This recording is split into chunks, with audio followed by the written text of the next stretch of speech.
اعوذ باللہ من الشیطان الرجیم بسم اللہ الرحمن الرحیم اللہم صلی علی محمد وآل محمد۔ ایسے اہل سنت پہ لاکھوں سلام، ایسے سید پہ لاکھوں سلام جو دفاع ابو طالب علیہ السلام کرتے ہیں، جو دفاع اہل بیت علیہ السلام کرتے ہیں۔ ایک محفل تھی جس میں ایک نقیب نے دو شعر پڑھے تھے، جس میں ایک جو رسول اللہ کا ابو طالب علیہ السلام نے نکاح پڑھایا اس کے متعلق، اور ایک جو رسول اللہ نے حضرت ابو طالب علیہ السلام کے زیر کفالت پرورش پائی اس کے متعلق دو شعر پڑھے تھے، جس میں ایک ناسبی ملا نے جو ہے ان کی اشعار کی مذمت کی اور اس نقیب کی بھی توہین کی۔ میں آپ کو وہ ویڈیو دکھاتا ہوں، مگر ویڈیو دکھانے کے بعد میں آپ کو بتاؤں گا کہ ایک تو یہ حدیث بتاؤں گا کہ جو رسول اللہ نے جو یہ من گھڑت حدیث کہتے ہیں کہ رسول اللہ نے ابو طالب علیہ السلام کے کان میں کہا تھا کہ اپنا کہ چچا کلمہ پڑھ لیں، یہ حدیث کس حکومت میں گڑھی گئی، کس دور میں گڑھی گئی یہ بھی بتاؤں گا، اور ائمہ اہل بیت اطہار علیہ السلام کی نظر میں جو ابو طالب علیہ السلام کا ایمان کیا اہمیت رکھتا ہے وہ بھی میں آپ کو بتاؤں گا۔ سب سے پہلے آپ جو ہے اس ویڈیو کو دیکھیے۔ شعر آپ نے وہ کیا تھا؟ ابو طالب تمہارے رزق قسمت کے کیا کہنے، محمد اور علی مولا تمہارے گھر میں پلتے ہیں، تمہارے گھر میں پلتے ہیں۔ دیکھیں بیٹے، بات پتہ کیا ہے؟ پہلی تو بات ہے مسئلہ ایمان ابو طالب کے بارے میں اختلاف ہے، کچھ علماء اس پر مطمئن ہیں اور کچھ نہیں ہیں۔ اس مسئلے کو سٹیجوں پہ نہ لایا جائے تو بہتر ہے۔ ساڈے کئی کل کے کٹے طرح زور لاؤندے نے، اوے بندے دے پت بنو، تانوں بھی پتہ ہے یہ مسئلے دی نوعیت کیا ہے، چپ کر جاؤ، اینوں سٹیجاں تے نہ لیاؤ تے چنگے رہو گے۔ تے یہ بہتا شوق بھی ہے نا تے جملے ایسے نہ بیان کرو جے دے نال پتہ لگے بھی حضور اوتھے پلے۔ ٹھیک ہے کفالت ہر کوئی کردا ہوندا ہے، پر تانوں کوئی نہیں پتہ۔ اس سے ابو طالب دے ساریاں شعر پڑھو، وہ کہندے نے جنی دیر تک حضور بیٹھے رہندے سن رزق مک ہی نہیں سی سکدا۔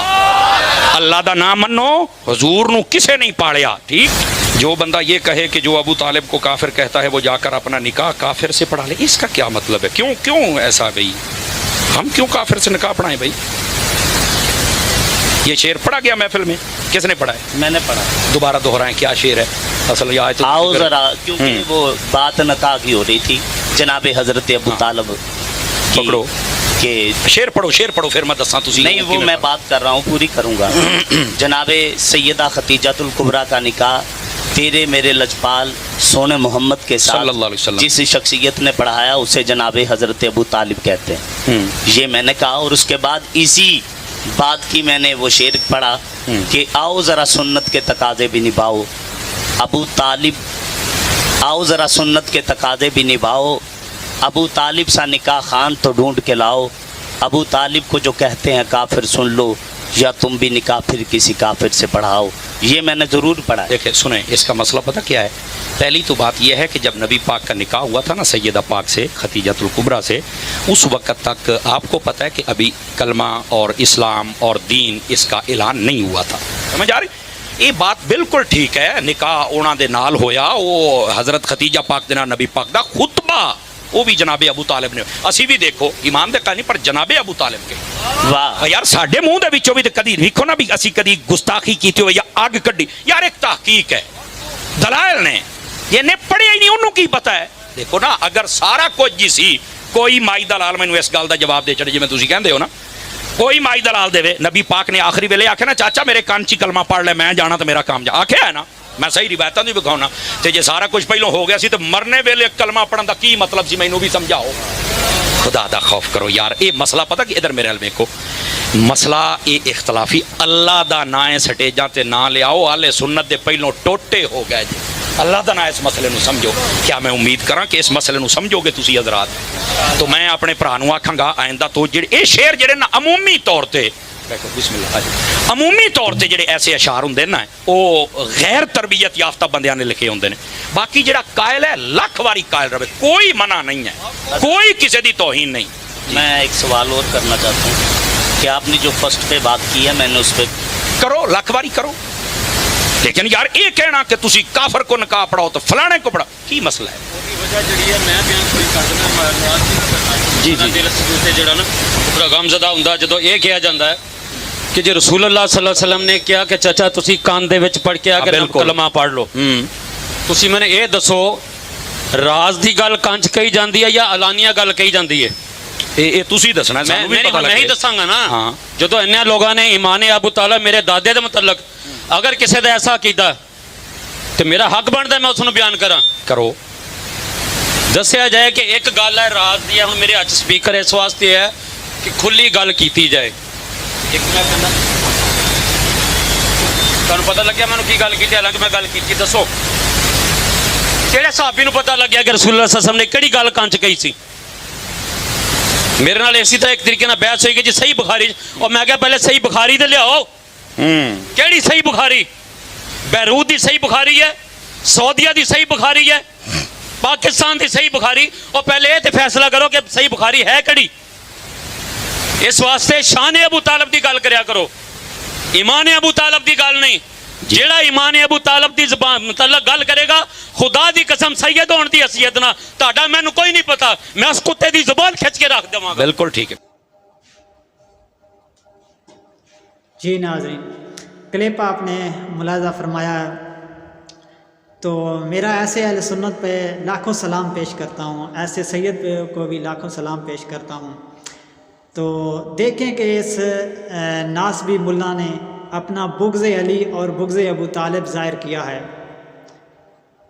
اور میں آپ کو بتاتا چلوں، یہ جو حدیث ہے جو کان والی کے کان میں کہا تھا کہ چچا کو رسول اللہ نے کہ آپ کلمہ پڑھ لیں، یہ بنو امیہ حکومت، جب بنو امیہ کی حکومت آئی تھی تو انہوں نے اعلامیہ جاری کیا تھا کہ اہل بیت علیہ السلام کے بارے میں جتنی بھی حدیث ہیں ان کو مٹا کے ان کے مقابلے میں ایک جو اگر ان کی فضیلت والی حدیث ہے اس کے مقابلے میں 10 حدیثیں ایسی گڑی جائیں جو اہل بیت علیہ السلام کی اہمیت اور فضیلت اور مرتبے کو کم کرتی ہوں.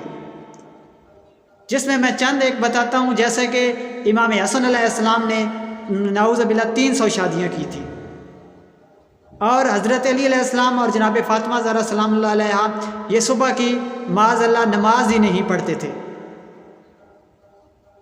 ایسی یہ بھی حدیث گڑی گئی ہے اسی دور میں بنی امیہ حکومت میں کہ ابو طالب علیہ السلام نے کلمہ نہیں پڑھا تھا، صرف علی کے بغض میں، علی کی دشمنی میں، تاکہ علی کا رتبہ جو ہے وہ کم کیا جائے. اور اس دور میں سادات کا اتنا قتل ہوا تھا، قتل عام ہوا تھا، اور شیعان علی علیہ السلام کا ایک دن میں کئی ہزاروں قتل کیے گئے تھے بنی امیہ حکومت میں، کہ جو بھی فضائل علی پڑھے اس کو قتل کر دیا جاتا تھا. وہاں سے ہی سادات جو ہے بنی امیہ کے ظلم و ستم سے جا کے جنگلوں اور پہاڑوں میں چھپے تھے. اسی وجہ سے آپ پورے جو ہے وہ دنیا میں سادات ہیں پھیلے ہوئے، اسی وجہ سے جب ادھر سے بنی امیہ کے ظلم و ستم سے بھاگ گئے تھے. تو یہ من گھڑت حدیث ہے جناب ابو طالب علیہ السلام کا ایمان. آئیے دیکھیے کہ ائمہ اہل بیت اطہار علیہ السلام کی نظر میں جناب ابو طالب علیہ السلام کا ایمان جو ہے کیا مرتبہ رکھتا ہے، کیا فضیلت رکھتا ہے.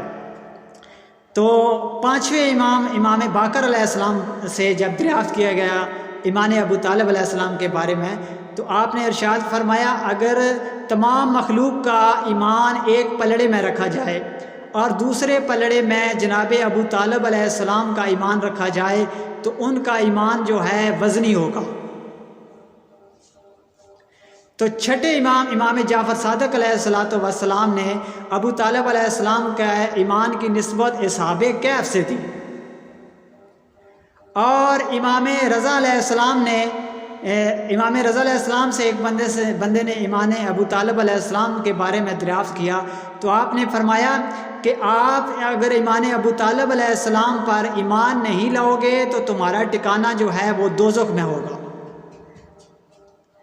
اور جب امام علی علیہ السلام مولا کائنات علی ابن ابی طالب علیہ السلام سے ایمان ابو طالب علیہ السلام کے متعلق جب دریافت کیا گیا، پوچھا گیا، تو آپ نے فرمایا مجھے اس اللہ کی قسم جس نے رسول اللہ کو برحق نبی بنا کر بھیجا مجھے اس اللہ کی قسم جس نے رسول اللہ کو برحق نبی بنا کر بھیجا، اگر میرے بابا ابو طالب علیہ السلام پورے روئے زمین کے گناہگاروں کی شفاعت کرنا چاہیں تو اللہ ان کی شفاعت کو قبول کرے گا۔ وہ کیسے جنت میں نہیں داخل ہوں گے جبکہ ان کا بیٹا قسیم النار والجنہ ہے۔